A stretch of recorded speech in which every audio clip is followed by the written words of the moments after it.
Bonsoir, bienvenue dans Au cœur de l'enquête, la seule émission qui vous permet de suivre une enquête dans les moindres détails.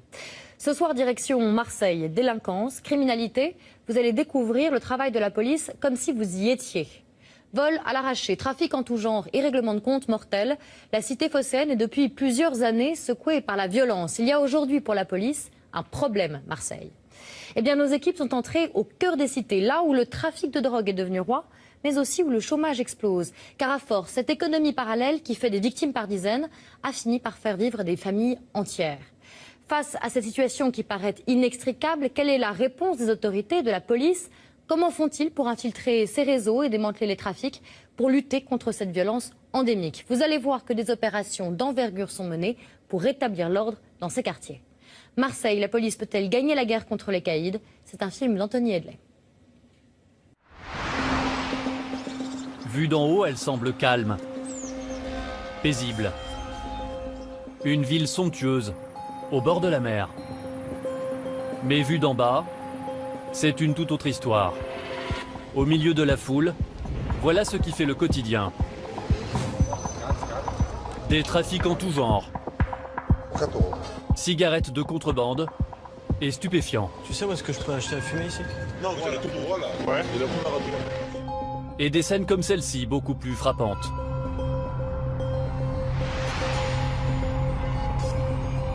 Mais au-delà des images, il y a un phénomène bien plus préoccupant. Un phénomène qui depuis plusieurs mois se développe dans les faubourgs de la ville et qui est souvent visible à la nuit tombée. Le jeune homme qui était visé a été achevé de 2 balles dans la tête. Un homme, une figure du grand banditisme, abattu de À chaque fois, c'est à l'arme lourde que les malfaiteurs opèrent. Règlement de compte à répétition. Une quinzaine de morts depuis le début de l'année. 3 corps calcinés ont été retrouvés dans une voiture en flammes. On nous les brûle. On laisse même pas quelque chose pour les voir, pour les tenir, pour les embrasser une dernière fois. Pourquoi comme ça? Pourquoi? Une série noire qui fait la une et place désormais Marseille, la deuxième ville de France, sous haute surveillance. Marseille est malade de cette violence, avec des quartiers, les quartiers nord ou les quartiers sud de la ville, qui ont été abandonnés pendant des années. Il est temps que l'État intervienne, car trop d'inertie ont duré. Mettre un terme à la violence à Marseille est devenu un enjeu majeur. Allez, bougez pas, Mais cela est-il possible? C'est ce que nous avons voulu savoir. Tu habites où toi? Quel bâtiment? Vite, vite. Quels moyens sont réellement mis en œuvre pour mener la guerre contre les caïds? Bâtiment B. On va aller chez toi faire une perquisition après. Comment mettre fin au règne des dealers? Les résultats obtenus sont-ils suffisants? 1400, 1500 euros. Dis-lui qu'il faut taper là. Ouais, tape tout de suite, tape tout de suite. Et face aux forces de l'État, C'est pas à moi. Ça non plus. dans les quartiers sensibles, comment les trafiquants de drogue sont-ils organisés? Oui. Voilà, ça se passe comme ça. Terre. De quelle façon ont-ils transformé certaines cités en des zones quasi inaccessibles pour y mener leur propre business en toute tranquillité?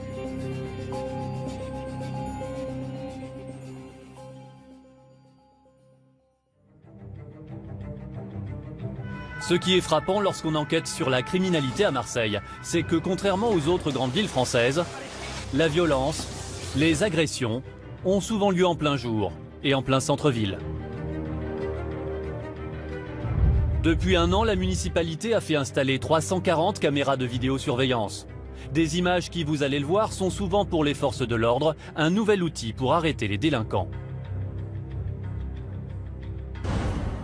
Non loin du Vieux-Port, au cœur de Marseille, le commissariat de Noailles.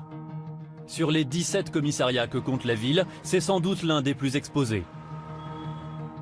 Ici, le boss, c'est David Brugère. Il a été nommé commissaire il y a un an. Avec une mission, faire baisser la délinquance dans le centre-ville. Sous ses ordres, 500 hommes. Vous m'appelez quand vous êtes prêt. L'un des fléaux auxquels il est confronté, ce sont les vols avec violence, en particulier les vols à l'arraché. Marseille détient un triste record en la matière. 10 000 vols avec violence en 2012, 4 fois plus que la moyenne nationale.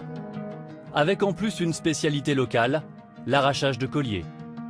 Pour le commissaire, les images de vidéosurveillance sont parfois de précieux débuts de piste.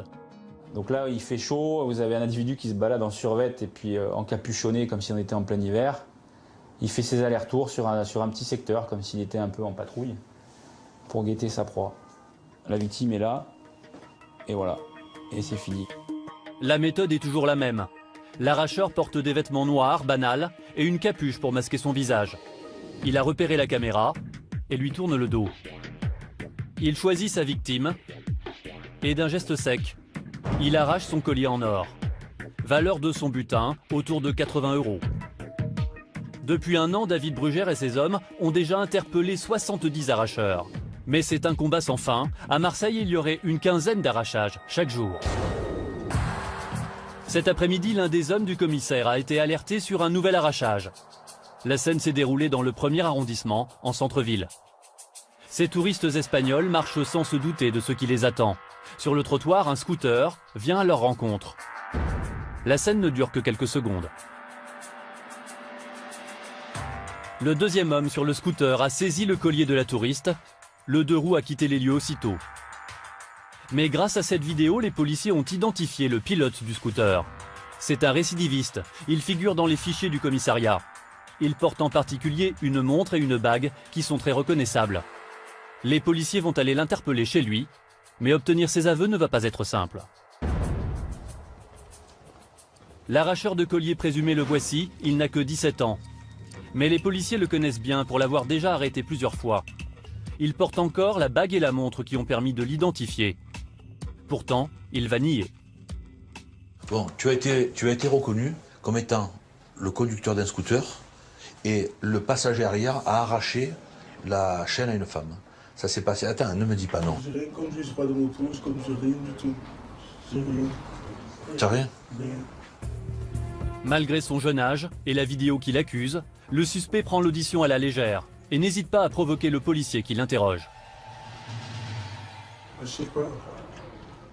Pardon, j'ai pas entendu ce que tu as dit. Je sais pas. Non mais qu'est-ce qu'il a dit après? Je sais pas qui? Je sais pas. Frère? Je suis pas ton frère. Ça va. Non mais ne me dis pas ça va. D'abord tu es pas mon frère et tu es en garde à vue. Et devant toi tu es un officier de police judiciaire. Tu as compris? Bon, alors tu te tais et tu vas répondre aux questions que je te pose. Mais moi je suis pas ton frère. Tu as compris? Je suis pas ton frère. Je réponds pas aux questions, je réponds plus. Ne réponds plus aux questions qui me sont posées. Le policier n'est pas surpris. Dans ces affaires d'arrachage, il a très régulièrement affaire à des mineurs récidivistes qui connaissent leurs droits et qui savent qu'ils peuvent garder le silence. Bon, vous me l'attachez, lui, et il descend en jaune tout de suite. Le suspect va passer la nuit au commissariat. Et toi, arrête de me filmer parce que sur ma mère, je vais te mettre un cric dans la caméra, ça part tout droit. Demain, le jeune homme sera à nouveau auditionné. S'il garde le silence, les policiers ne pourront rien contre lui. Mais ce qu'il ignore, c'est que le lendemain, un témoin va se présenter.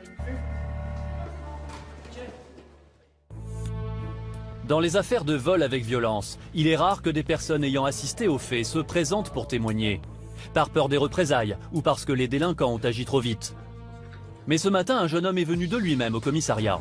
Ce jeune homme, on l'aperçoit dans la vidéosurveillance. Au moment des faits, il était en train de lasser ses chaussures. Le scooter est passé juste devant lui, avant l'agression. Il n'a pas hésité à venir parler à la police. Si ça arrive à ma soeur ou ma mère, je serais content qu'il y ait une personne qui fasse ça pour elle. Alors, que ce soit une touriste, comme si c'était quelqu'un de ma famille, je me mets à la place de la personne cassée. Le policier lui présente une planche photo comportant plusieurs visages. Parmi eux, le conducteur du scooter. Il porte le numéro 9. Prends ton temps. Vu que c'est surtout le bas du visage,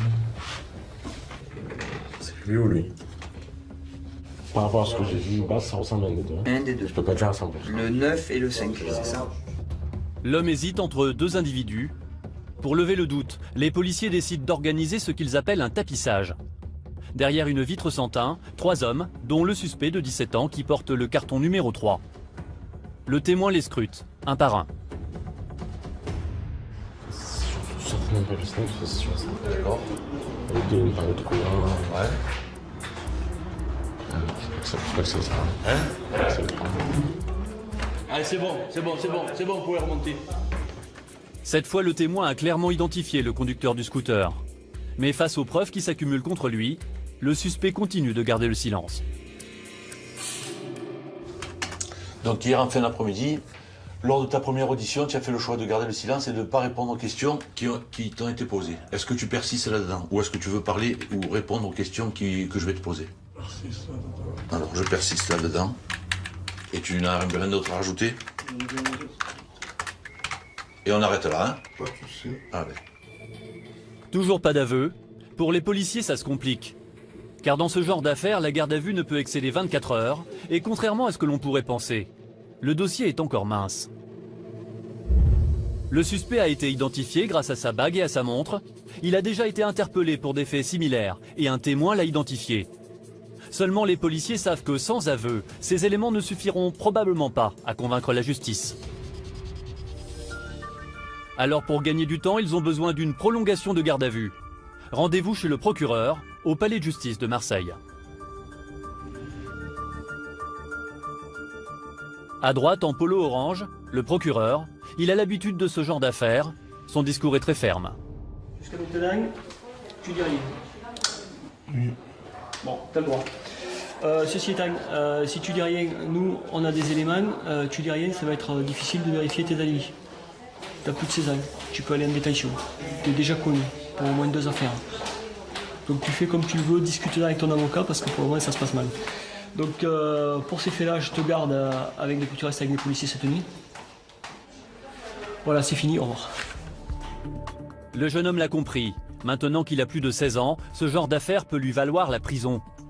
Alors après une deuxième nuit au poste, son attitude va changer du tout au tout. Le lendemain, sur les conseils de son avocat, le jeune homme passe aux aveux. Oui, je reconnais des faits. Oui, je reconnais des faits. Question. Vous avez rencontré un groupe de touristes. Comment ça s'est fait? On était en train de rouler sur le trottoir. Oui, c'est bon. On avait une chaîne, il a mis la main. Sur le collier? Oui. Sur le collier de la victime. Est-ce qu'elle a cédé la chaîne? Non, la chaîne, en fait, elle est tombée. Alors, la chaîne, vous êtes venu la récupérer? Oui, on a la salle. Dans quelle direction vous êtes parti? Là-haut, bordel. Vers la porte d'Aix. L'arracheur a été placé en détention dans un établissement pour mineurs pendant 1 mois, puis il a été libéré en attente de son procès. Il risque jusqu'à 7 ans de prison pour vol avec violence en réunion. Le nombre de vols de colis à Marseille a été divisé par 2 en 1 an, en partie grâce aux caméras de surveillance. Mais le phénomène reste problématique et parfois très violent. On estime que 3 kilos d'or sont volés et revendus chaque mois dans la ville. Et si ce type de délinquance est si fréquent à Marseille, c'est parce qu'il est très facile ici pour un voleur de revendre bagues et bijoux. En plein cœur de la ville, la porte d'Aix est une place connue de tous les Marseillais. Un haut lieu de trafic illégal. Ici tout se vend, tout s'achète. Contrefaçon, drogue et cigarettes de contrebande. Combien? Ça dépend quoi. 4 €. Cet endroit, les hommes du commissaire Brugère y patrouillent régulièrement. En scooter, par équipe de 2, ils sillonnent le secteur. Parfois la chance leur sourit. Ce jour-là, en passant, ils ont repéré une personne suspecte.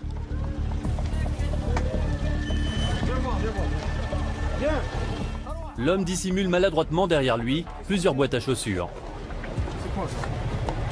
À l'intérieur, 4 cartouches de cigarettes et des dizaines de paquets qui vont être saisis.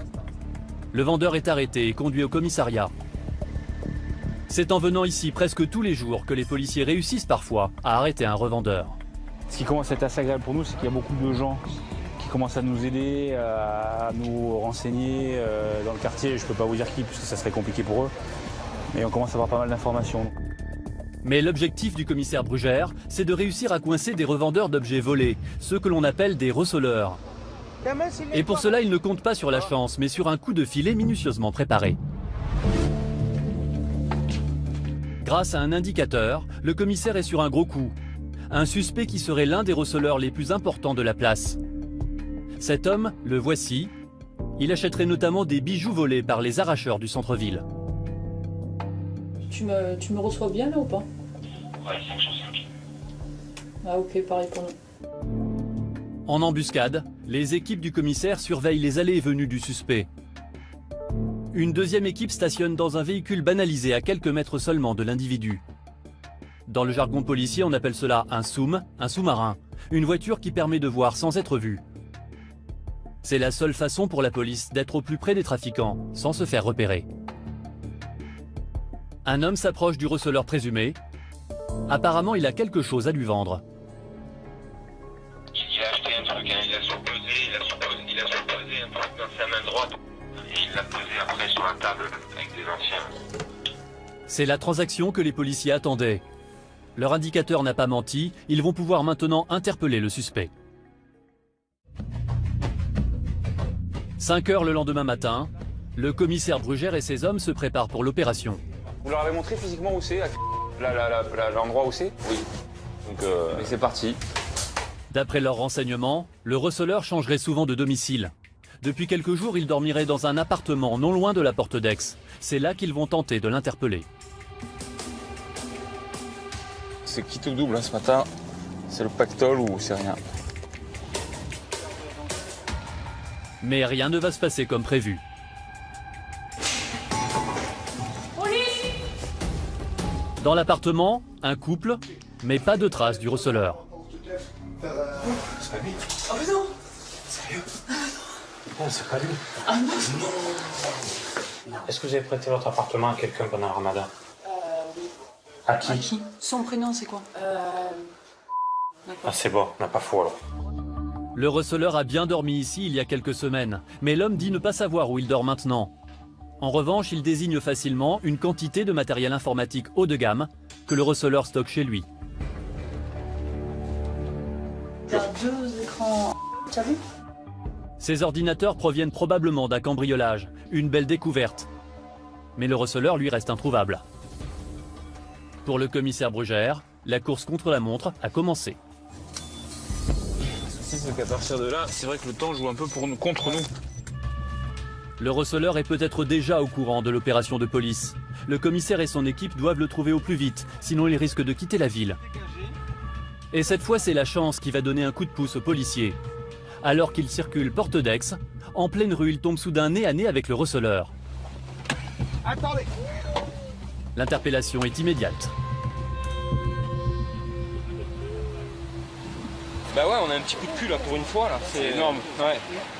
Le receleur semble plutôt coopératif. Il donne l'adresse de l'appartement dans lequel il aurait dormi la veille.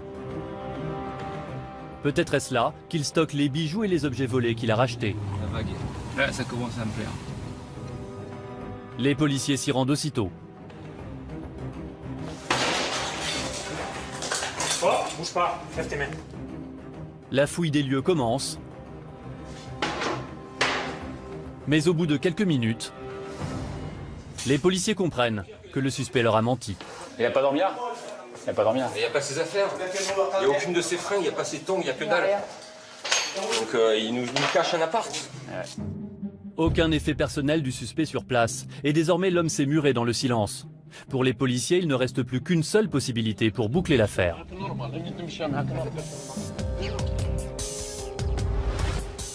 L'indicateur qui a livré le nom du receleur a aussi donné aux policiers une adresse. Elle se trouve seulement à 300 mètres de là. Les policiers décident de s'y rendre. L'immeuble est un vrai taudis. Au 6e étage, dans un appartement squatté, les policiers vont faire une belle prise. 2 complices du receleur et surtout des liasses de billets, des billets de 50 €. 1200, 5, 1200, 1300, d'accord, 1400, 1500 €. On est d'accord, le compte est bon? Les policiers viennent de mettre la main sur les 2 banquiers du receleur. Les taux se resserrent. L'homme commence à livrer des informations. Tu rachètes les téléphones et tu rachètes l'or et après tu revends à qui? Un mec au bled.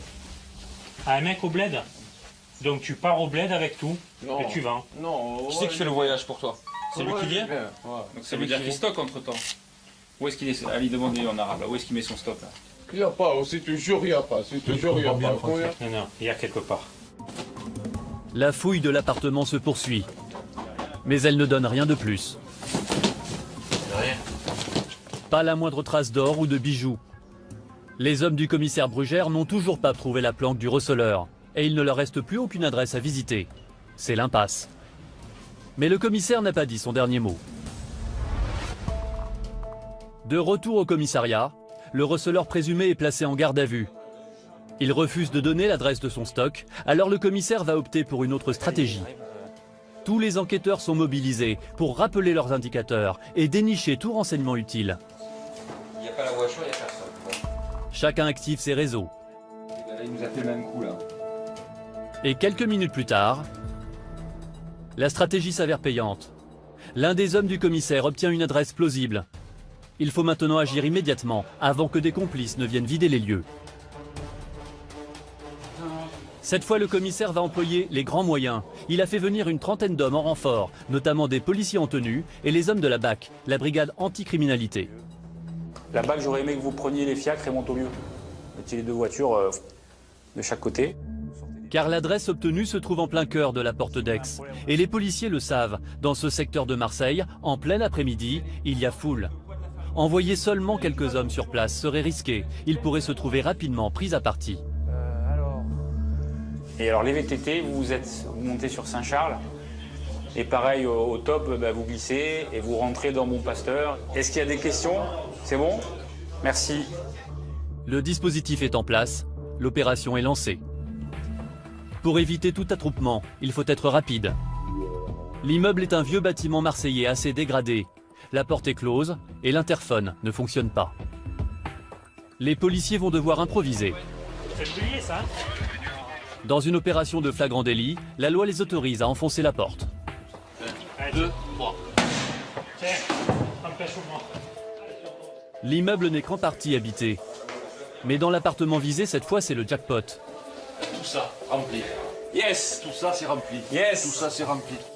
Dans un renfoncement, les policiers ont découvert la caverne d'Ali Baba. Des dizaines de cartouches de cigarettes. Après comptage, il y en a 250. Valeur, 10 000 €. C'est un festival. Une balance de précision pour peser l'or, mais aussi des bijoux. Or blanc, ouais, on commence à trouver de l'or, donc c'est bon signe. Et même de faux papiers d'identité. Alors, là tu as des cartes d'identité, donc il doit faire aussi un trafic de... Alors on va tout vérifier, mais il doit faire un trafic de papier. C'est un supermarché de tout. Hein. Le commissaire ne pensait pas découvrir pareil trésor. Un complice qui veillait sur le stock du receleur est également arrêté. Le gérant du magasin de cigarettes, entre guillemets, c'est lui. Donc on commence à refaire un peu le puzzle. Comme des trophées, les saisies du jour sont exposées sur le trottoir, en pleine rue. Une façon pour les policiers de montrer aux délinquants qu'ils occupent le terrain. Aujourd'hui, ils ont mis fin au trafic d'un des plus gros receleurs de la porte d'Aix, un succès comme il ne s'en présente pas tous les jours. Le receleur risque jusqu'à 10 ans de prison et 750 000 € d'amende. Les vols à l'arraché sont l'un des fléaux contre lequel le commissaire Brugère tente de lutter à Marseille. Mais le problème le plus grave, c'est le trafic de drogue et les violences qu'il provoque. Règlement de compte, exécution sommaire en pleine ville. Aujourd'hui, quand Marseille fait la une des journaux, c'est presque toujours pour des faits extrêmement violents, liés aux rivalités entre trafiquants. En 2012, le département a enregistré 24 meurtres liés à la guerre des gangs. Et il y en a déjà eu 15 depuis le début de l'année 2013. Des meurtres de plus en plus souvent commis à l'arme de guerre, comme les Kalachnikov. Il faut dire que le trafic de drogue est un business qui irrigue l'ensemble de la cité phocéenne. Une économie parallèle, structurée, qui génère un chiffre d'affaires colossal, jusqu'à 50 000 € par jour dans certains quartiers. Ce trafic tue, mais au quotidien il fait vivre des dizaines de milliers de personnes. Les dealers bien sûr, mais aussi leurs familles et leurs proches. Oula, là-dedans. Et la drogue circule aujourd'hui depuis les quartiers tenus par les trafiquants, jusque dans les rues du centre-ville de Marseille.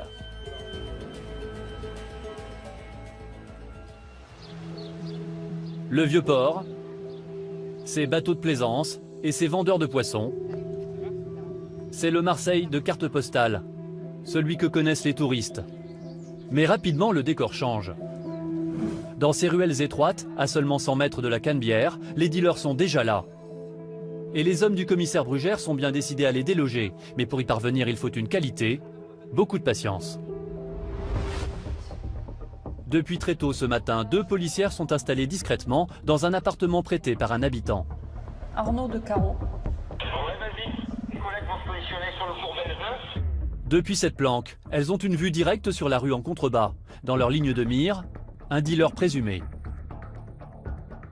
Donc je répète, il a un t-shirt vert pomme, un short noir, une sacoche noire en bandoulière et des baskets noires et vertes.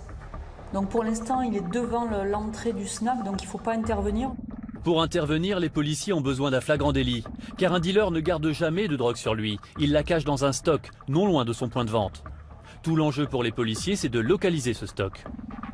L'appareil photo permet aux officiers de police de garder une image des individus qui abordent le suspect. Et un important dispositif policier attend leur signal. À quelques rues de là, des agents en tenue se tiennent prêts à intervenir. Le commissaire Brugère, lui, se tient au prochain carrefour, en liaison permanente. Quand soudain la policière en embuscade saisit une transaction. Ouais, ça y est. Ouais, il y a une vente là, donc l'acheteur jean bleu, style de mocassin foncé, noir ou bleu marine, t-shirt bleu marine, il a mis le produit dans la poche arrière droite du jean. Le problème, c'est que ces dealers ont souvent un comportement imprévisible. Alors que les policiers s'apprêtaient à l'arrêter, l'homme disparaît à leur vue. Il vient de pénétrer dans un immeuble. Impossible d'agir, il a pu entrer dans n'importe quel appartement. Les policiers vont devoir attendre que l'homme réapparaisse. Quelques instants plus tard, il est de retour dans la rue. Il retourne voir le couple, donc il va y avoir une vente encore. Voilà, ben là non mais il va y avoir encore transact. L'interpellation est sur le point d'avoir lieu. Mais à nouveau l'homme quitte son emplacement. Il entre dans un bar à chicha tout proche. Vaut mieux attendre 5-10 minutes, il va de toute façon ressortir. C'est reçu, Claro, alors on reste comme on avait dit au début, ça marche, reçu. Enfin, le bon moment se présente. Ouais, s'il y en a qui sont pas loin, là, il est sorti du snack, il a traversé, donc il est en face, donc ce serait pas mal de le faire maintenant. Ouais, Christophe. Ça va taper. Ah, j'ai compris, on y va. Ouais, il est au niveau du conducteur de la Modus. Ah, faut qu'il se dépêche, non? Faut qu'il se bouge. Ça y est, c'est bon. Tout de suite sur D8, vous allez voir quelles sont les techniques des policiers de Marseille pour retrouver les stocks de stupéfiants.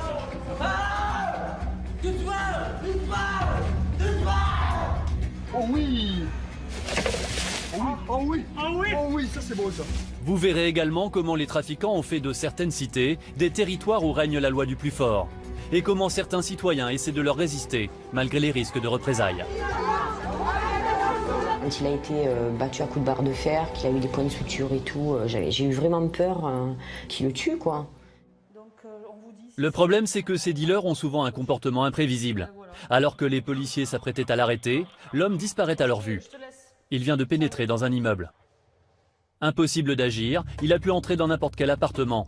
Les policiers vont devoir attendre que l'homme réapparaisse. Quelques instants plus tard, il est de retour dans la rue. Il retourne voir le couple, donc il va y avoir une vente encore. Voilà, ben là non mais il va y avoir encore transact. L'interpellation est sur le point d'avoir lieu. Mais à nouveau, l'homme quitte son emplacement. Il entre dans un bar à chicha tout proche. Vaut mieux attendre 5-10 minutes, il va de toute façon ressortir. C'est reçu, Claro, alors on reste comme on avait dit au début, ça marche, reçu. Enfin, le bon moment va se présenter. Ouais, s'il y en a qui sont pas loin, là, il est sorti du snack, il a traversé, donc il est en face, donc ce serait pas mal de le faire maintenant. Ouais, Christophe. Ça va taper. Ouais, j'ai compris, on y va. Ouais, il est au niveau du conducteur de la Modus. Ah, faut qu'il se dépêche, non? Faut qu'il se bouge. Ça y est, c'est bon. L'homme est interpellé. C'est bon, interpellation en cours. Top pour l'affaire.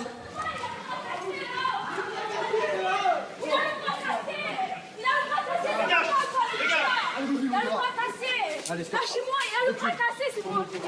Mais ça va, il a le bras cassé. Il faut un équipage rapidement au 38-42. C'est bon, je suis devant, Caro. Ouais, reçu.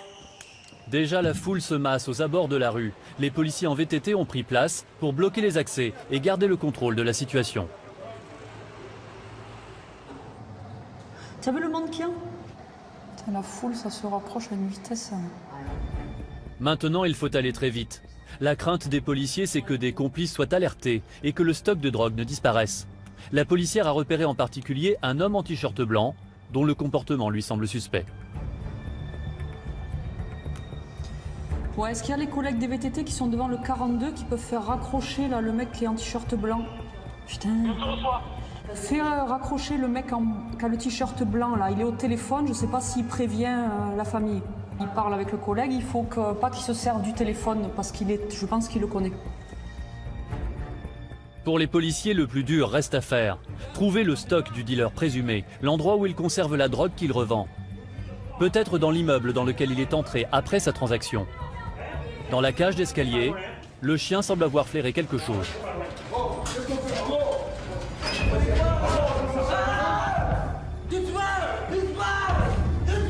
Le suspect se met à hurler. Il est possible qu'il tente de prévenir un complice de l'arrivée de la police.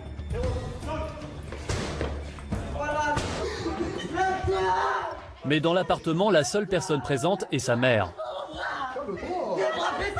Dans la confusion ambiante, les policiers gardent en tête que c'est le stock du suspect qu'ils doivent trouver. Non. Le chien il a marqué en bas dans la boîte aux lettres, vous êtes au courant? Ouais. Est-ce qu'il y en a que dans la boîte aux lettres? Je te parle. Est-ce qu'il y en a que dans la boîte aux lettres? Dans la boîte aux lettres, j'ai pas, monsieur. Il n'y en a pas ici? Quand il n'y en a plus dans la boîte aux lettres, comment tu fais? Tu remontes le champ. Monsieur, cassez pas la porte, s'il vous plaît. C'est ta faute. La porte de la chambre du dealer est enfoncée pour tenter de localiser sa cache. Donc quand le chien marque, ça veut dire qu'il y a eu trace de produits stupéfiants, on cherche. Le chien se trompe rarement en fait. Ça intéresse. Où ça? Le meuble là. Ça fout la patte au chien. Ça sent le chien. Ça sent le shit à plein de tubes. Ah oui, putain. Joanne, il y a quoi là-dedans? Il n'y a même pas besoin d'être un chien pour sentir. Pourtant, dans l'appartement, pas de traces de drogue. Seulement des paquets de billets de banque.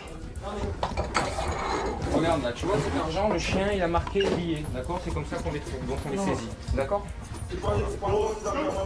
Et on le saisit quand même. Ok. Maman, elle t'a pris tes sous. Ce chien-là ne marque pas l'argent, il marque le stupéfiant. Donc s'il a marqué ici avec les billets, c'est que les billets ont été en contact avec les stupéfiants, ce qu'on pourra après déterminer éventuellement avec des analyses poussées. L'argent liquide est compté devant le jeune homme avant d'être saisi à son tour. 2200 €. Pourtant, les policiers en sont sûrs. Le dealer conserve forcément un stock de drogue, non loin de son point de vente.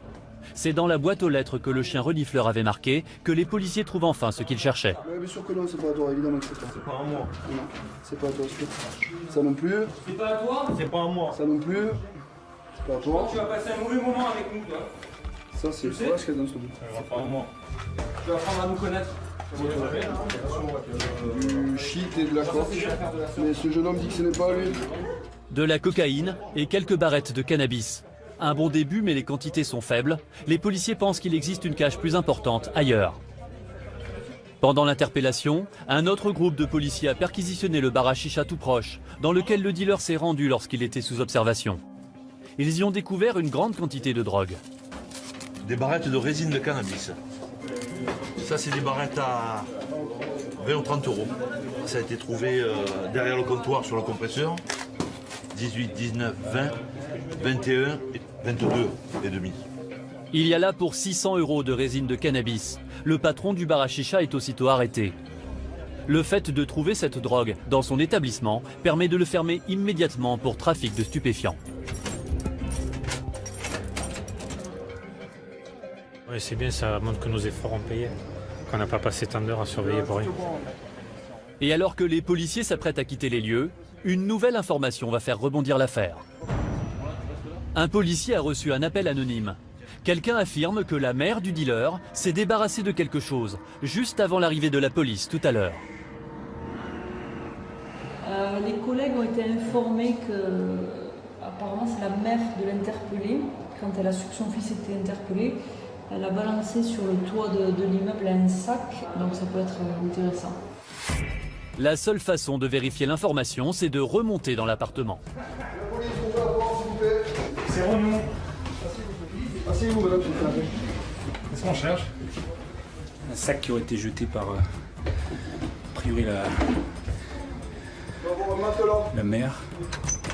La mère aurait jeté un sac par la fenêtre. Nous sommes au 5e et dernier étage. Il n'est pas tombé dans l'arrière-cour? L'un des hommes du commissariat se lance sur le toit. C'est au-dessus, Cris. Ah, génial. Quand soudain... Oh oui! C'est bon, il a vu. Il y a effectivement un sac plastique sur le toit. Oh oui! Oh oui! Oh oui! Oh oui, ça c'est beau ça! Des pains de cannabis, une balance de précision et un couteau pour trancher la drogue. Un petit nécessaire du parfait dealer. Cette fois, c'est la mère du suspect qui va devoir s'expliquer. Le sachet, c'est vous qui avez jeté ça, madame? Non, non, non. Si, madame, vous avez été vu par un témoin, c'est vous qui avez jeté ça. Non, monsieur, Ne excusez-moi. vous excusez même pas, madame, ne vous excusez pas. Je suis votre corps. Je vous jure que j'y suis rien. Je sais même pas qu'est-ce qu'il fait. Je te crois pas. C'est pas la peine, je te crois pas. J'ai rien à voir dans tout ça, monsieur. Non, j'ai dit une voix. La mère aurait donc bien entendu les cris de son fils et tenté de cacher la drogue sur le toit. Elle doit être entendue par les enquêteurs. Mais dans l'appartement, ses enfants en bas âge ont assisté à son arrestation. Le commissaire tente de les rassurer en leur expliquant la situation. Quel âge tu as? C'est ton frère? Et quel âge tu as toi? 3 ans. Et ça va, tu fais pas de bêtises à l'école? Non. C'est vrai, faut bien obéir, hein. Mais pourquoi non? Parce que elle a fait quelque chose de pas très bien, donc on l'a récupéré. Il faut pas mentir à la police. Toi, t'as une tête à pas faire des bêtises, toi. Commissaire, c'est difficile quand il y a des enfants présents. Oui, carrément, carrément. En plus, ils sont en bas âge. Là, on a récupéré tout le noyau familial, le petit frère, la sœur, la mère. Mais bon, on n'a pas le choix, hein, donc on trouve des solutions, on s'adapte. Mais c'est pas très réjouissant. Ça, c'est pas très réjouissant. Ça vous fait de la peine? Bah, c'est mon métier. Hein. On a tous des enfants. Les enfants sont pour rien là-dedans. Hein, donc, quelque part, ils sont pris un peu en otage par la situation dans laquelle la famille se trouve. Pendant l'absence de la mère, c'est la fille aînée qui s'occupera des plus petits. Un point de vente de drogue neutralisé au centre-ville, de l'argent et des produits stupéfiants saisis, l'opération est une réussite. Fin de journée, toute la brigade est rentrée au commissariat. Dans la guerre qui les oppose aux trafiquants, les policiers ont le sentiment ce soir d'avoir gagné une manche. C'est pas que oui, merci, joli camp, monsieur. Le commissaire Brugère prend le temps de remercier chacun de ses hommes. Quand on est policier, c'est ce qu'on recherche. On recherche attraper les voleurs, récupérer de la drogue, interpeller. C'est ça le boulot de flic, c'est ça. Donc c'est important de voir aussi ce qu'on a récupéré pour tout le monde. On voit un peu le fruit du travail collectif. Le travail collectif se mesure ce soir sur une balance. Ce sont les pains de résine de cannabis qui ont été saisis dans l'appartement du dealer. Ça passe bien, moi. Il y a 450. 570, 69, 70. 570 grammes, un peu plus de 1200 € de marchandises. Mais arrêter un petit dealer, ça ne sert pas à grand chose. Un autre le remplacera rapidement. Alors le lendemain, les interrogatoires vont commencer avec un objectif, obtenir les aveux du dealer et du patron du bar à chicha, et surtout en apprendre le plus possible sur le réseau qui les alimente.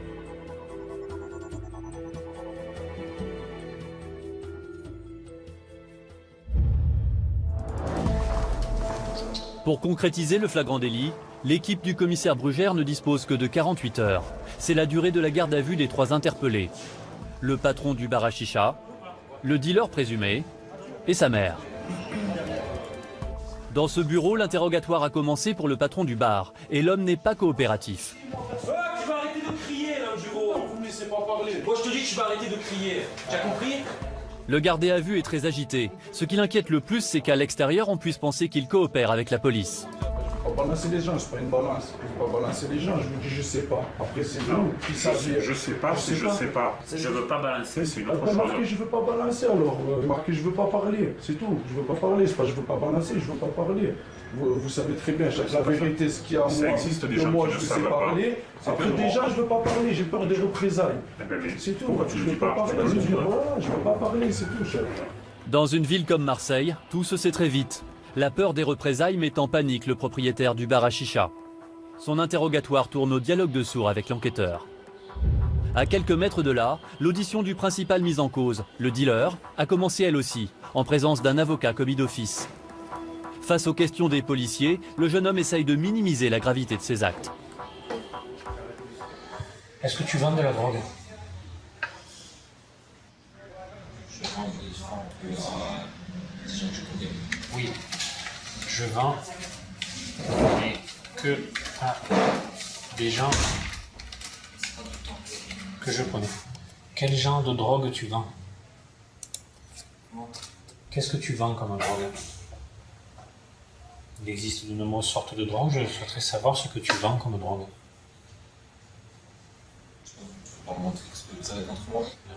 Je te pose des questions. Ça va être laborieux, va être longue cette audition. Ouais. C'est pas comme ça que ça fonctionne. Et tu ne piégeras pas de cette façon. Nous on t'a piégé, nous on t'a mis dedans.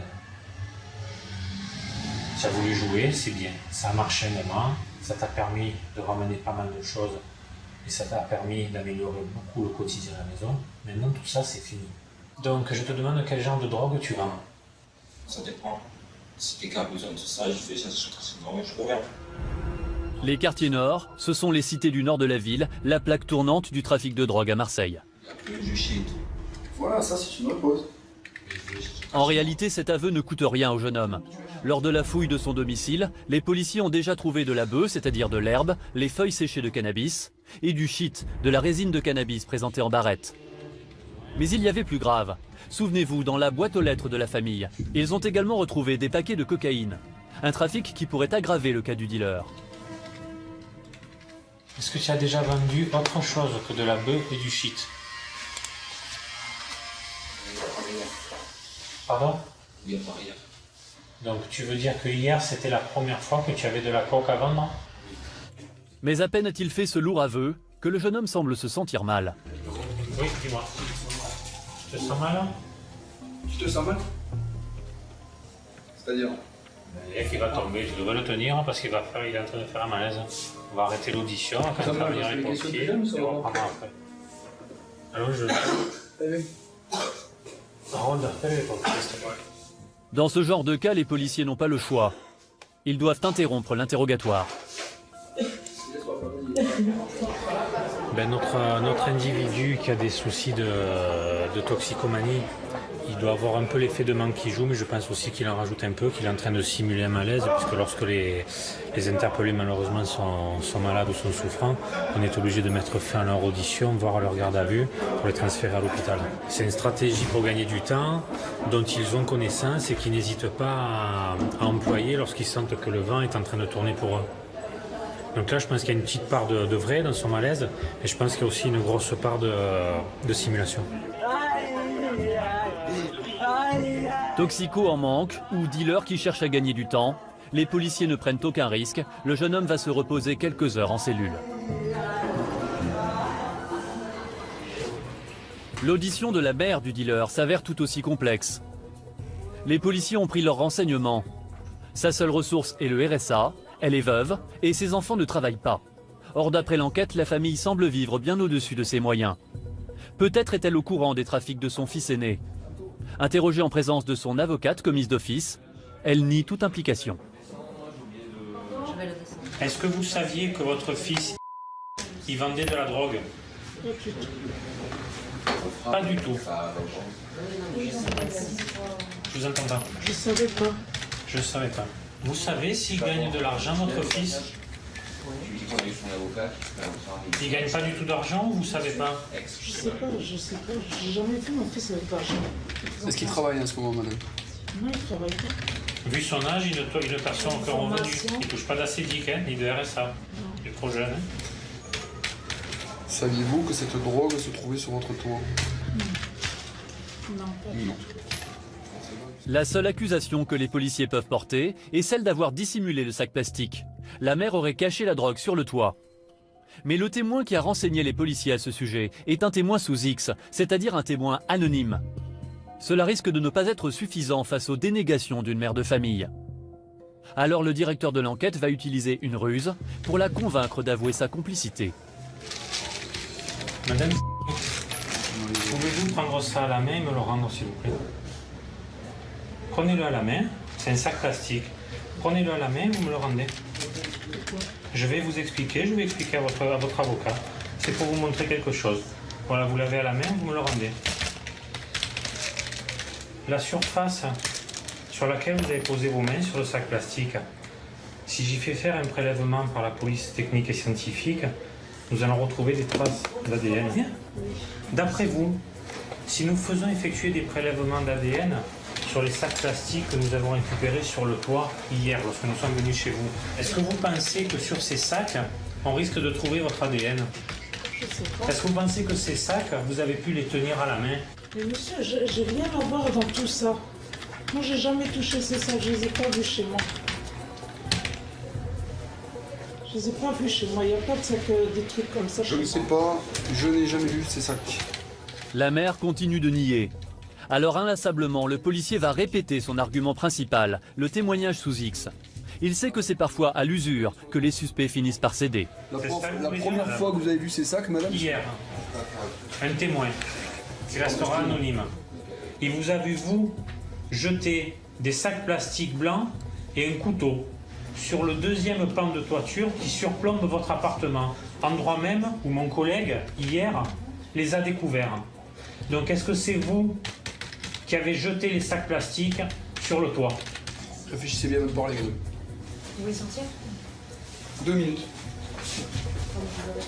La démonstration du policier a-t-elle fait réfléchir la mère? Toujours est-il qu'après quelques minutes en tête-à-tête avec son avocate, elle va enfin accepter de parler. Je vous fais la question simple, donc je vous repose la question. Est-ce que vous avez jeté sur le toit les sacs? Quand je vous ai vu monter, j'ai fouillé, j'ai trouvé des sachets. Je les ai balancés. Vous avez paniqué, vous avez balancé ça sur le toit, c'est ça? Pour cet aveu, la mère peut être poursuivie pour complicité de trafic de drogue. Elle risque la même peine que son fils, 10 ans de prison et 750 000 € d'amende. 1 heure après son malaise, le dealer a été ausculté par les pompiers. Il a apparemment retrouvé toute sa santé. Grâce à ses propres aveux et à ceux de sa mère, les policiers estiment qu'ils ont d'ores et déjà de quoi l'envoyer devant le procureur. Ils se permettent même une pointe d'ironie sur le malaise de la veille. Par contre, tu nous diras à quel endroit tu comptes te jeter par terre pour faire encore le cinéma pour passer un peu le ménage avant.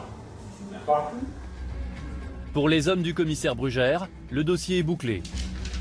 Depuis notre tournage, l'affaire a été jugée en comparution immédiate. Le dealer de 19 ans a été condamné à 3 ans de prison ferme. Sa mère a été condamnée à 1 an ferme pour complicité de trafic de drogue. Mais le juge d'application des peines l'a laissé en liberté au nom de sa situation de mère de famille. Le gérant du bar à chicha, lui, a été placé sous contrôle judiciaire.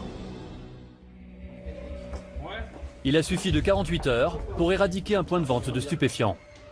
En cette période où Marseille fait la une toutes les semaines pour ses faits divers, un succès comme celui-là mérite un peu de publicité. Monsieur le chef d'état-major. Le directeur de la sécurité publique de la ville, Pierre-Marie Bourniquel, est venu féliciter les hommes de la brigade pour l'arrestation du dealer. Et devant notre caméra, il en profite pour faire passer un message, celui de la fermeté. Nous, on est des policiers, on est des flics, on est là pour contrôler, interpeller, arrêter, mettre à disposition de la justice. Moi, j'ai pas peur du terme répression, je le revendique. Mais l'ampleur de la tâche est énorme. Selon les estimations, le trafic de drogue à Marseille générerait aujourd'hui un chiffre d'affaires évalué entre 400 et 500 000 € chaque jour. Si les violences débordent aujourd'hui sur les quartiers centraux de la ville, les policiers le savent bien, c'est depuis les cités que tous les trafics s'organisent. C'est l'une des particularités de Marseille. À l'intérieur même de la ville et proche de son centre, 150 cités s'étendent sur des kilomètres alentours. 40 d'entre elles, au moins, sont considérées par les forces de l'ordre comme des lieux de deal. Comme par exemple la Castellane, la Caillole, Herbel, les Micocouliers, les Cèdres, les Bleuets, Bassins ou le Plan d'Aou. Depuis des années, les policiers y multiplient les descentes pour tenter de stériliser le trafic. Une guerre de harcèlement qui s'avère finalement peu efficace, car sitôt une bande mise hors d'état de nuire, une autre prend le relais. Ces cités sont devenues le creuset de tous les maux de la ville. Et si Marseille est la ville de France qui possède le plus grand nombre de cités, parfois très proches du centre-ville, c'est en grande partie pour des raisons historiques. Car vous allez le voir, lors de leur construction, on les a souvent bâtis vite et mal, en situation d'urgence. Tout a commencé dans les années 60. Marseille est une ville qui s'est mal remis des bombardements de la Deuxième Guerre. Les quartiers les plus anciens du centre-ville, comme le Panier, sont devenus insalubres. Certaines habitations sont des taudis. des bidonvilles sont apparus. Alors un grand plan de rénovation va être lancé. La ville se couvre de chantiers, on démolit, on rénove. Le secteur du bâtiment a besoin de milliers d'ouvriers. C'est l'époque où par bateau entier débarquent les premiers immigrés venus du Maghreb. Ils fourniront une main-d'œuvre bon marché. Mais voilà, il faut les loger. Alors on construit dans la précipitation les premières cités sur les hauteurs de la ville. On les appellera les quartiers nord. Ces cités sortent de terre dans l'urgence. On construit beaucoup, des tours, des bars, et ce n'est que le début. En 1962, l'indépendance de l'Algérie pousse dehors plus de 800 000 pieds noirs. La moitié d'entre eux arrivent par Marseille, par avion, par ferry, avec femmes et enfants. Plus de 150 000 s'installeront durablement dans la ville. Il faut loger une armée de sans-toit. Alors dans les années 60 et 70, on va construire à nouveau, très vite. En mettant à leur disposition un bloc d'immeubles en construction dans la banlieue de Marseille, le gouvernement s'est appliqué à parer au plus pressé. Dans ces zones, qui étaient jusque-là rurales, d'énormes bâtiments de béton apparaissent, des cités souvent closes, fermées sur elles-mêmes, des villes dans la ville.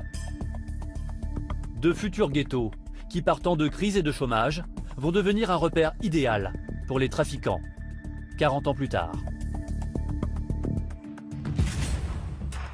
Aujourd'hui, plus de 300 000 personnes vivent dans les cités de Marseille.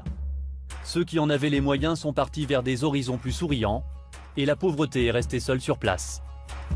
Dans ces quartiers, le taux de chômage bat des records, plus de 40% par endroit. Et les trafics en tout genre sont devenus une économie parallèle, qui génère chaque année des millions d'euros et permet à de nombreuses familles de survivre. Du coup, les dealers se sont appropriés ces territoires, et la police n'y pénètre qu'avec prudence, pour des opérations coup de poing. Que tu es placé en garde à vue pour des faits de trafic de stupéfiants. Pour la seule cité de la Castellane, par exemple, le trafic de cannabis rapporterait 50 000 euros par jour. Alors depuis un an, le ministère de l'Intérieur a déployé de nouveaux moyens pour tenter de mettre un terme à la criminalité galopante. Aux 3200 policiers déjà présents à Marseille, se sont ajoutés plus de 300 hommes. Un hélicoptère de la gendarmerie survole désormais les cités quotidiennement, à très haute altitude, de jour comme de nuit, équipé de caméras infrarouges. Grâce à ces caméras, en toute discrétion, les policiers marseillais observent les trafiquants. Ils étudient leurs réseaux, des réseaux parfaitement structurés. Tout ça, c'est quand même bien organisé, bien hiérarchisé. C'est pas quelque chose de complètement anarchique. On est sur des personnes qui ont des rôles définis, des rôles de guetteurs, des rôles de vendeurs, des rôles de gérants d'un plan, c'est-à-dire d'un point de vente. Tout ça pour des têtes de réseau, avec une rémunération qui est prévue, faite aux guetteurs, aux charbonneurs, donc le charbonneur étant celui qui vend au gérant du plan, avec la prise en compte notamment du repas, tout ça. On a vraiment à faire. Ils ont des pauses déjeuner, des tickets restaurants. Exactement, il n'y a pas de ticket restaurant, mais on a effectivement pris en compte le sandwich du midi, le kebab de midi comme il était indiqué, qui leur est défrayé pour pouvoir assurer la continuité du plan, puisqu'on est sur des plans qui marchent H24. Un guetteur, il peut gagner entre 70 et 80 euros par jour. Le vendeur, ça peut aller jusqu'à 150 à 200, 300 euros par jour. Et ensuite, on monte. Celui qui est vraiment le plus gagnant dans l'organisation, c'est la tête de réseau. Si les trafiquants se jouent aisément des forces de l'ordre, c'est parce que les lieux de deal sont nombreux, proches du centre-ville et simples d'accès. Rien de plus facile pour les acheteurs que de se rendre dans ces supermarchés de la drogue et repartir avec une barrette de résine de cannabis. Alors comment fonctionne le deal et le trafic de l'intérieur? Nous en avons fait nous-mêmes l'expérience. Le quartier de la Belle de Mai, à la frontière des quartiers nord. Nous tournons en caméra cachée. Et dès l'entrée, on s'aperçoit qu'ici, acheter des stupéfiants est d'une très grande facilité. Tu sais où est-ce que je peux acheter à fumer ici? Non, voilà. Tout droit là. Ouais. Et la première à droite. Excuse-moi, est-ce que tu sais où est-ce que je peux acheter à fumer ici? L'autre 42 à droite.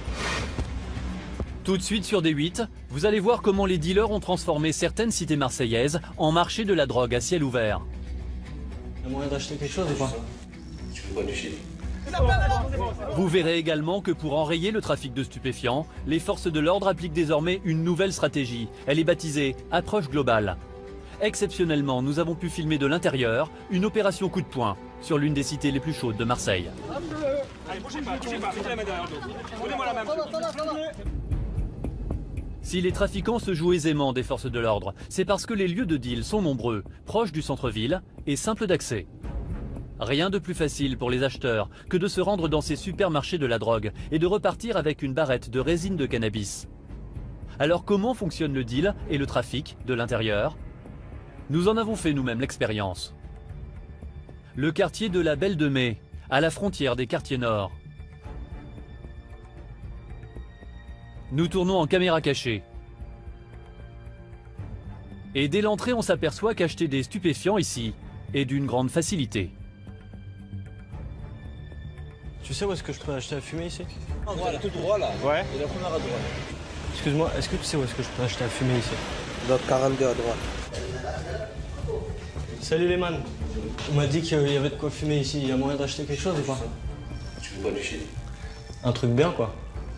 T'as de la weed? 2 dealers sont installés ici. Un simple matelas leur sert de comptoir improvisé. Ça c'est vrai?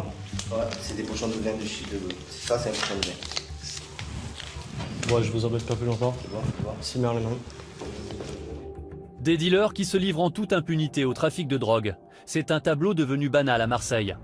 Mais pour les habitants des quartiers, c'est une situation de plus en plus difficile à vivre au quotidien. Nous nous rendons à Fontvert, dans les quartiers nord. Nora Preciosi est adjointe au maire de Marseille. Issue d'une famille de 13 frères et sœurs, c'est une enfant des quartiers. Elle a grandi ici et elle a vu petit à petit son environnement se dégrader au fil des ans. Bonjour, ça va? Tu vas bien et toi?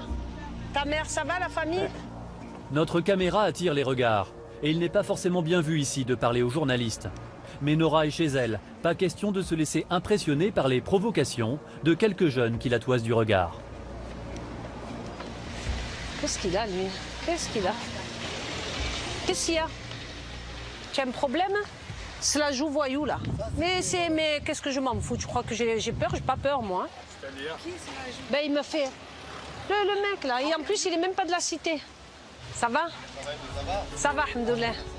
Comme de nombreuses familles ici, celle de Nora a été touchée par la violence des règlements de compte qui secouent régulièrement la cité phocéenne. Ah ben, ici, il y a eu 3 règlements de compte, même si c'est pas 4. Et j'ai un neveu, je veux pas trop en parler, mais il a été tué juste là. Voilà, là, il a été tué, mon neveu, là. Je peux pas aller là-bas, hein, Voilà, juste là. Là, ça fait 1 an. Là. Le 5 avril 2012, le neveu de Nora, Ilias, 25 ans, a été abattu au volant de sa voiture en plein centre de la cité, à 2 pas de chez lui. Un guet-apens, ses assassins ont bloqué le véhicule et ne lui ont laissé aucune chance. En fait, là, il y a les 2 barrières, là. Et ils avaient mis une barrière comme ça aussi. Ça fait quand il a voulu faire marche arrière, il n'a pas pu, il a été coincé. La police enquête toujours sur cet assassinat. La victime est soupçonnée d'avoir appartenu à un réseau. Les enquêteurs privilégient la piste d'un règlement de compte en relation avec le trafic de drogue. Pour Nora Preciosi, le constat est simple. Les cités sont aujourd'hui complètement gangrénées par le trafic de stupéfiants. Vous avez des gens qui en vivent ici. Vous avez des gens qui en vivent. Et vous avez des réseaux. Vous en avez. Vous en avez. Voilà. Tout ce qui m'inquiète, c'est qu'il y a la mort après. C'est ça, moi, mon neveu. Peut-être qu'il a été pris par un groupe de jeunes à savoir ce qu'ils lui ont fait. Et puis voilà. Hein, À la cité Fontvert, comme dans tous les blocs alentours, le système mafieux s'est installé et impose sa loi. Il offre à des jeunes sans emploi la possibilité de gagner beaucoup d'argent facilement. Alors que nous traversons la cité, nous apercevons un groupe de jeunes au bas d'un immeuble qui nous observe. Nora nous le confirmera, ce sont des guetteurs, des choufs comme on les appelle. Ils ont entre 14 et 17 ans et ils sont payés jusqu'à 50 € par jour pour alerter les revendeurs de drogue si une patrouille de police s'aventure jusqu'ici. Nora nous met en garde. Ouais, ça va. Ok. Ne les filme pas trop là-bas, hein? Ils aiment pas les caméras ici, hein? C'est facile à celui qui va venir acheter. Le bourgeois qui va venir acheter son pétard, c'est pour se mettre à l'aise dans la société. Mais le petit qui vend, c'est la mort au tournant.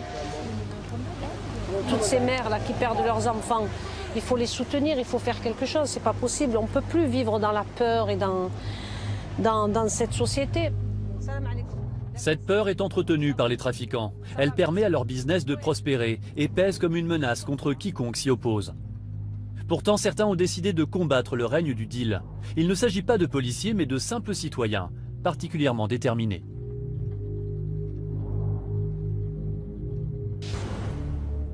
Dans la cité voisine, Saint-Barthélemy, Céline est une mère de famille qui a osé s'opposer aux trafiquants. Elle s'est battue sans relâche pour sortir son fils des griffes des dealers. Son garçon avait rejoint un réseau qui trafiquait juste sous les fenêtres de son appartement. Où est-ce que ça se déroulait? Ici, juste là. Juste en bas de chez lui. En bas de mes fenêtres.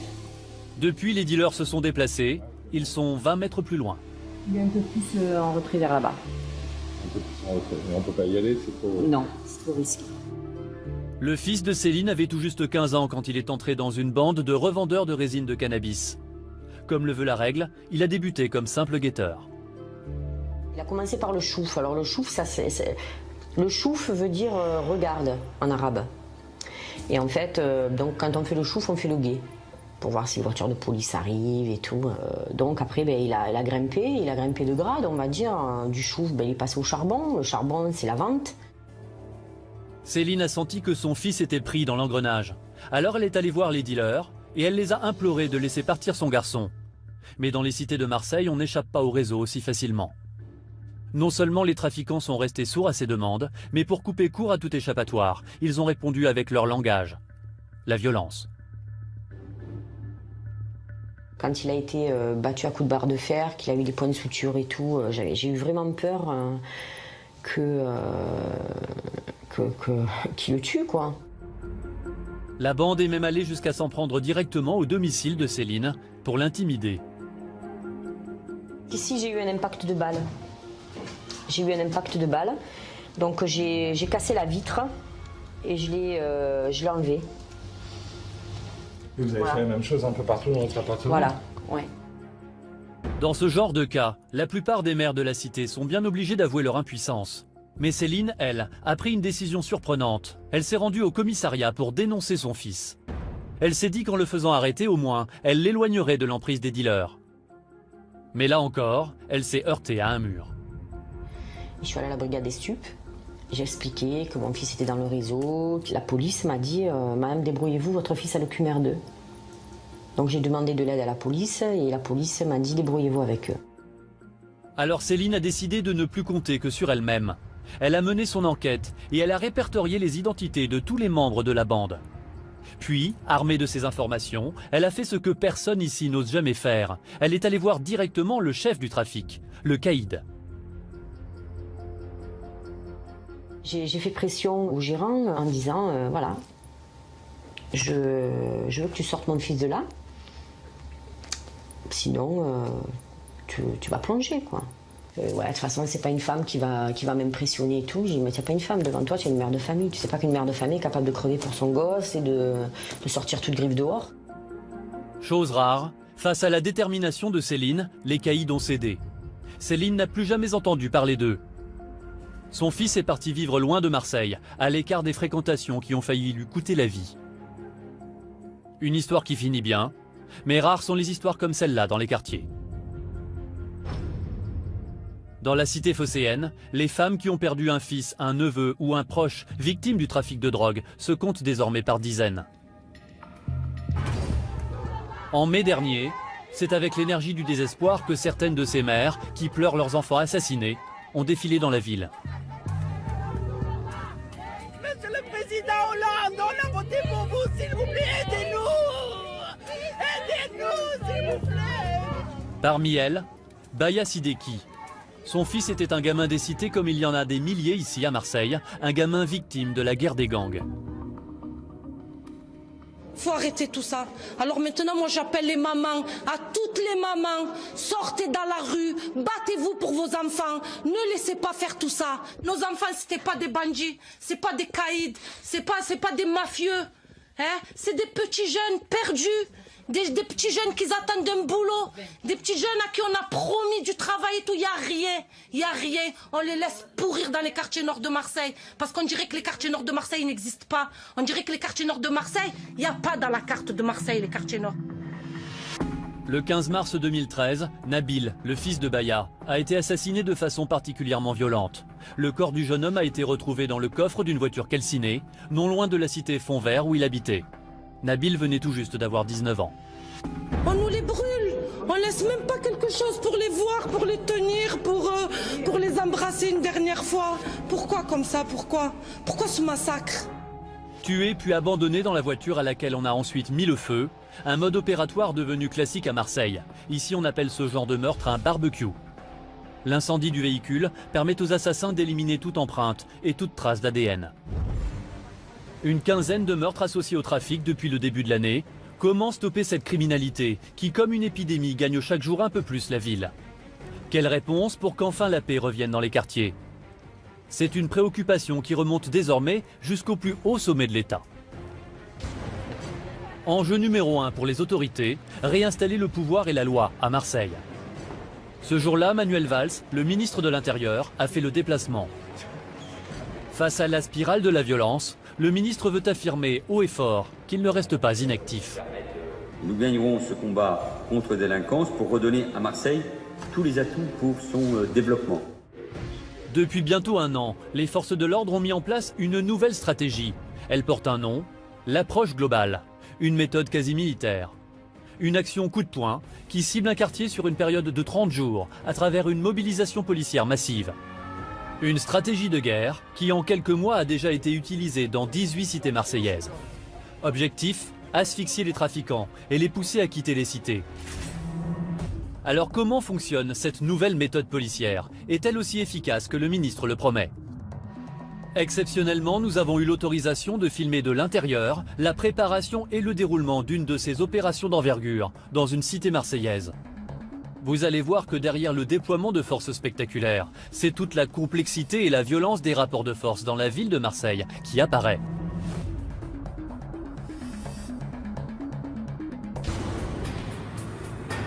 Jusqu'à la dernière minute, le quartier ciblé a été tenu secret. À Marseille, la moindre fuite pourrait mettre en péril le travail des policiers. Le jour dit, nous avons rendez-vous dans les quartiers sud de la ville, entre la célèbre prison des Baumettes et les magnifiques calanques de Sormiou. C'est la cité de La Cayolle qui sera dans les jours à venir la prochaine cible des forces de l'ordre. La Cayolle est un îlot de pauvreté. Une enclave où les policiers n'interviennent que très ponctuellement.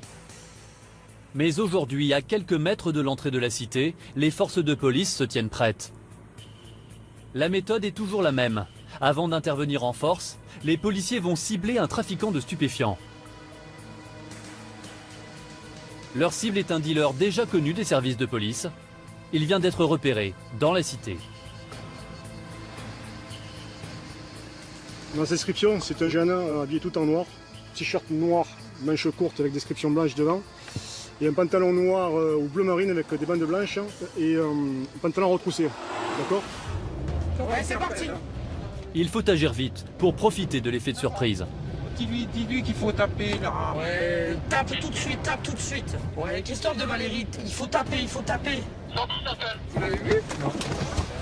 Le dealer peut tenter de s'échapper. S'il prend la fuite dans la cité, les policiers ont peu de chances de le retrouver. Mais l'homme ne s'attendait pas à pareil déploiement de force. Il est facilement interpellé. Dans sa sacoche, une dizaine de sachets d'herbe, prêts à la vente. Par rapport à ce qu'on s'attendait, on a un peu de produit, c'est déjà pas mal. Et à force de se faire péter, généralement ils n'ont plus de grosses quantités sur eux, ils cachent un peu partout. C'est le jeu du petit poussé, il faut trouver. L'arrestation du dealer permet de passer à la deuxième phase de l'opération. Les policiers et leurs chiens renifleurs se déploient maintenant dans tout le quartier. Au milieu des habitants surpris, les policiers passent les environs au peigne fin. Voitures, maisons, parking et le moindre bosquet. C'est souvent dans ce genre de cage très simple que les trafiquants dissimulent leur drogue. Il est dans le... Il y a un peu d'herbe Et un peu d'herbe, trois pochons de coke et des barrettes de résine. Et de la coke, c'est déjà pas mal. De petites quantités de stupéfiants, disséminées un peu partout par les dealers. Pas grand-chose, 2-3 barrettes et des sachets de conditionnement. À l'arrivée de la police, ils ont préféré se débarrasser de la drogue qu'ils avaient sur eux. Une technique classique. Ils savent qu'être arrêté en possession de drogue peut valoir jusqu'à 1 an de prison et 3 750 € d'amende. C'est justement ce qui risque d'arriver à cette jeune femme. Elle a été arrêtée chez elle avec quelques barrettes de cannabis. Parce que la fille, c'est elle qui l'a acheté, donc elle est placée en garde à vue. D'accord, placée en garde à vue, il faut qu'elle me justifie la provenance de ce véhicule. Tout à fait. Garée dans l'allée de la maison, une voiture de luxe d'une valeur de plus de 20 000 €. Aux yeux des policiers, il est surprenant que la jeune femme ait les moyens de s'offrir pareil véhicule. Ce commissaire la soupçonne de l'avoir acheté avec de l'argent sale. On a un véhicule qui est manifestement est un véhicule de luxe et qui ne correspond pas du tout avec le train de vie des habitants. Donc on va essayer d'établir une procédure de non-justification de ressources. Ça commence à s'agiter. Dans la cité, la tension monte. Les habitants sont de plus en plus nombreux dans les rues, gênant les opérations. Les esprits s'échauffent. Les policiers ne vont pas s'attarder plus longtemps. D'autant que l'objectif de cette première journée est atteint, avec 2 personnes interpellées et des stupéfiants saisis. Ouvre-le, il fait chaud. Ouvre-le, il fait chaud. Arrêtez de filmer. Les choses sérieuses, en réalité, commenceront le lendemain, car c'est toute la particularité de ces opérations approche globale. Pendant 1 mois, tous les jours, les forces de l'ordre ne vont plus quitter le quartier.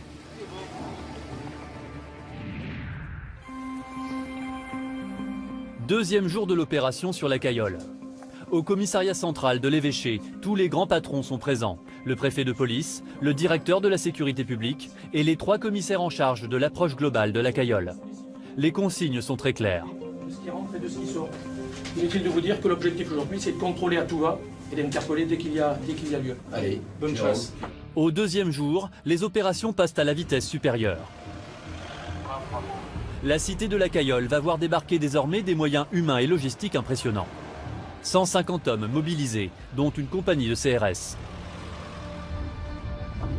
Des motards pour intercepter d'éventuels délinquants en fuite. Et même un hélicoptère qui filme et guide en temps réel les policiers sur le terrain. D'ordinaire, dans la cité, les délinquants sont chez eux.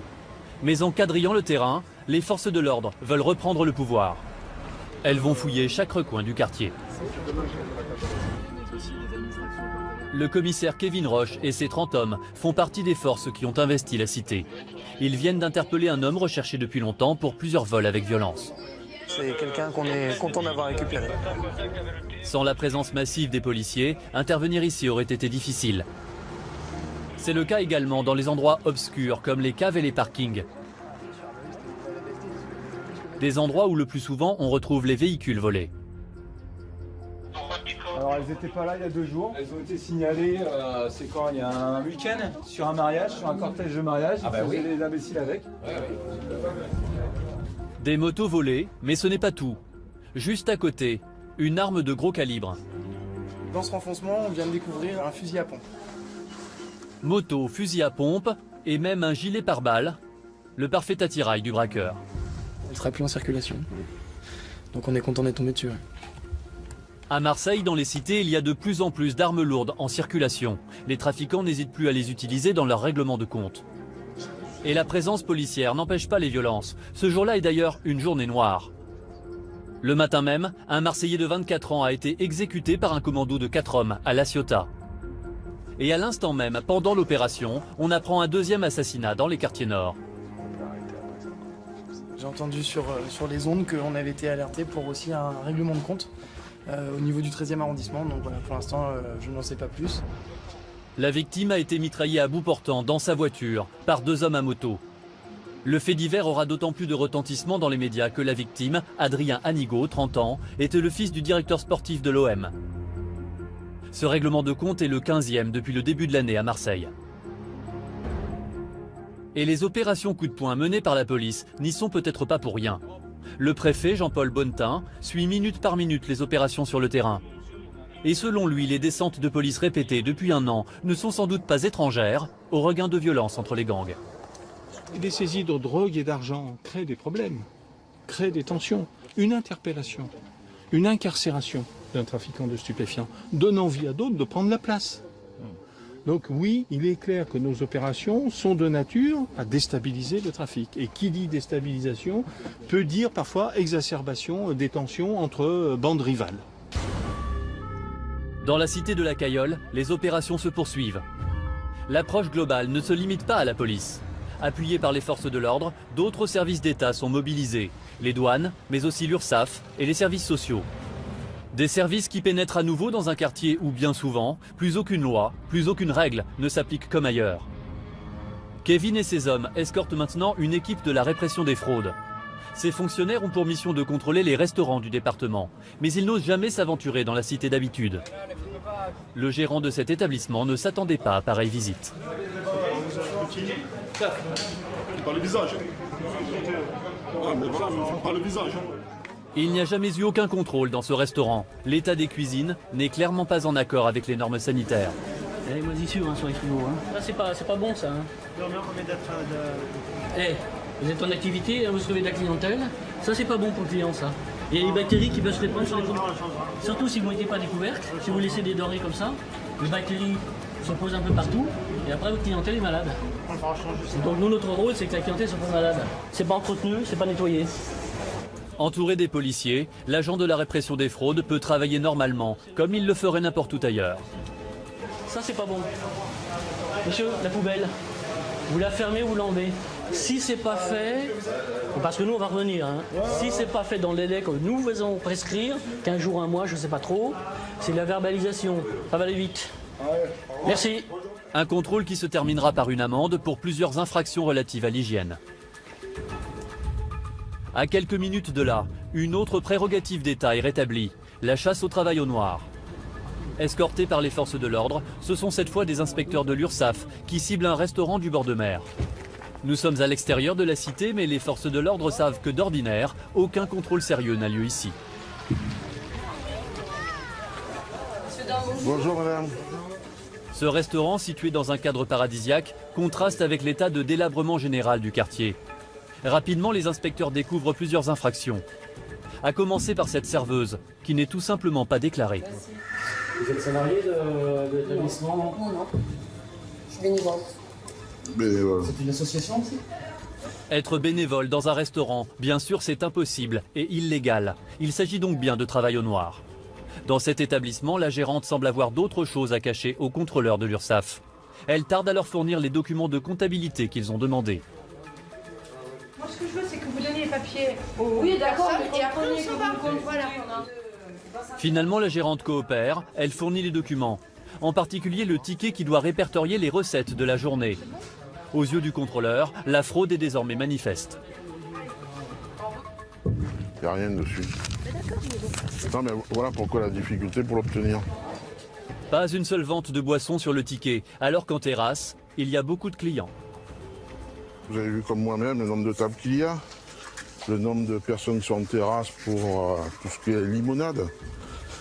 Donc nécessairement, on devrait avoir plus que ce qu'on m'a donné. Ces informations seront transmises au fisc. C'est lui qui décidera des poursuites à engager contre le restaurant. Grâce aux forces de police, l'URSSAF, la répression des fraudes et d'autres services ont pu retravailler normalement dans la cité. On n'avait pas vu ça depuis longtemps dans le quartier.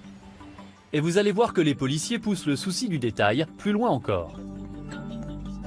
Depuis des années, les épaves de voitures s'entassent dans la cité. Ces véhicules sont souvent placés là intentionnellement par les trafiquants pour freiner les interventions de police en bloquant les voies d'accès ou pour cacher des marchandises. Alors à la Cayolle, un balai incessant de dépanneuses a commencé, sous étroite protection policière.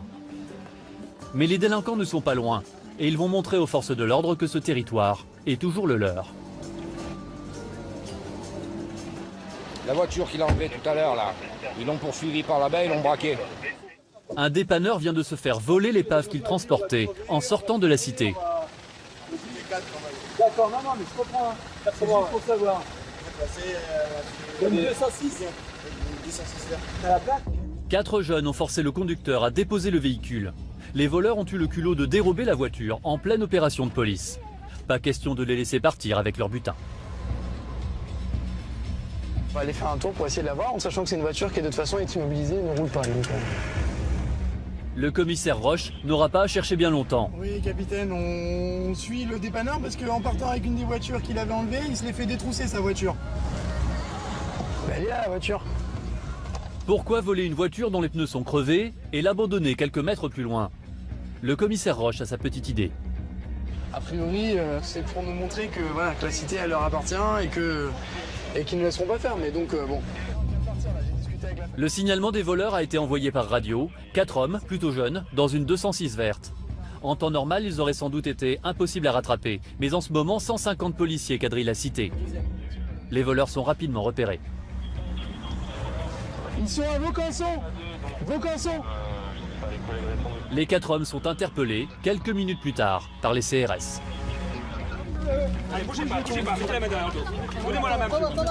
Cette fois, au jeu du chat et de la souris, les policiers ont gagné. Pendant un mois, ce ne sont plus les délinquants qui feront la loi à la Cayolle.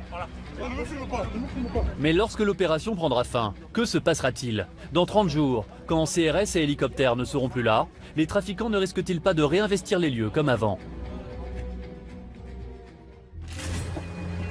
Régulièrement, le ministre de l'Intérieur, Manuel Valls, tient à venir en personne dans les quartiers pour assurer le service après-vente de sa méthode et prouver qu'elle fonctionne. Cette cité du Clos-la-Rose, dans les quartiers nord, est tristement connue pour ses règlements de compte. Elle a fait l'objet d'une opération policière d'envergure au mois de mars. Alors quelques mois plus tard, le ministre veut démontrer que la police a repris en main le quartier et que l'endroit a retrouvé toute sa quiétude. Oui, il y a un changement. Bien sûr. Qu'est-ce qui a changé alors? Ça a changé, c'est calme, c'est très bien. On voit que les forces quand même sont présentes, c'est vrai qu'il y a beaucoup, il y a de l'attention quand même. Pendant 3 semaines, avec la police et maintenant on va voir la suite. On attend la suite. Car comme à chaque fois, l'opération a duré un mois et ensuite les forces de l'ordre sont reparties. Certains habitants ont peur aujourd'hui que les trafics ne reprennent rapidement. Un mois, est-ce que c'est assez suffisant? Si on s'aperçoit qu'il faut plus de temps et plus de présence, notamment des forces mobiles, en l'occurrence des CRS, c'est bien, il faudra le faire. Mais on part déjà de cette présence. Soudain, un incident va interrompre notre interview. Derrière, mais le fait d'avoir 3 compagnies mobiles... Ce bruit, c'est une pierre qui vient de tomber à quelques mètres du ministre.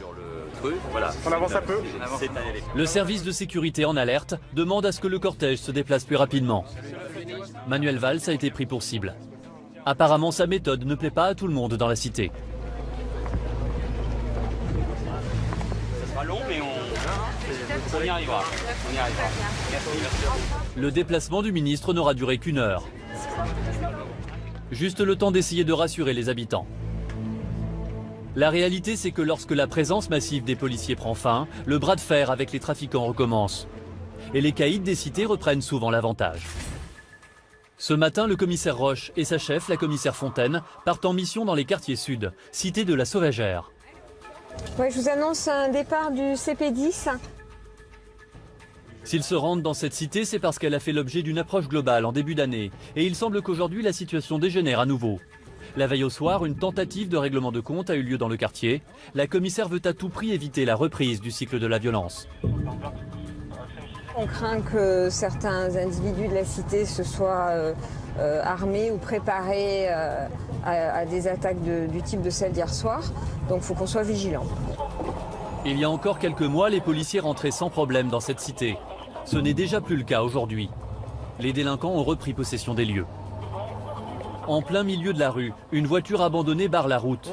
Pour pénétrer dans la cité, il faut la déplacer. Une perte de temps qui permet aux trafiquants de retarder la police. Cette situation n'est pas surprenante. Les dealers connaissent même les plaques des véhicules de police banalisés. Elles sont notées sur le mur.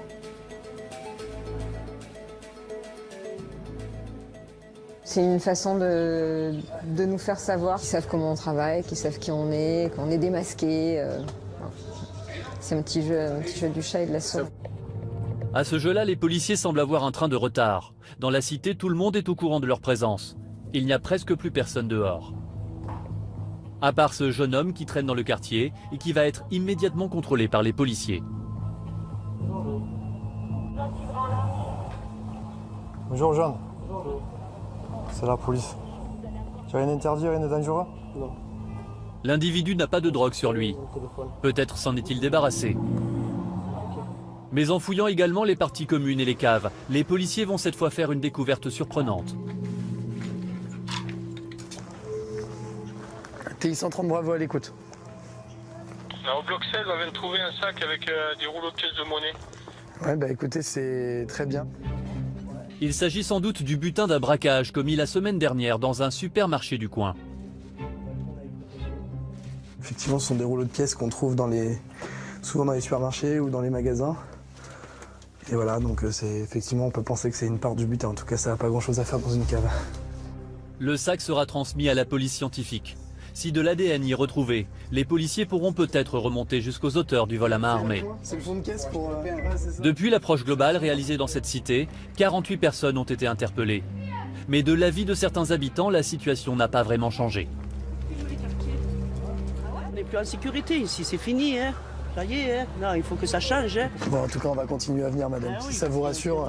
Oui, ça rassure. Eh ben voilà, c'est notre boulot et ben on va continuer. Moi, j'ai rien contre, hein. Non, non. Revenir chaque fois que c'est nécessaire, c'est un début. Mais est-ce suffisant pour éradiquer les trafics? À ce jour, une vingtaine de cités marseillaises a fait l'objet d'une approche globale. Un mois d'intervention policière lourde. Sont-elles toutes retombées aujourd'hui entre les mains des dealers?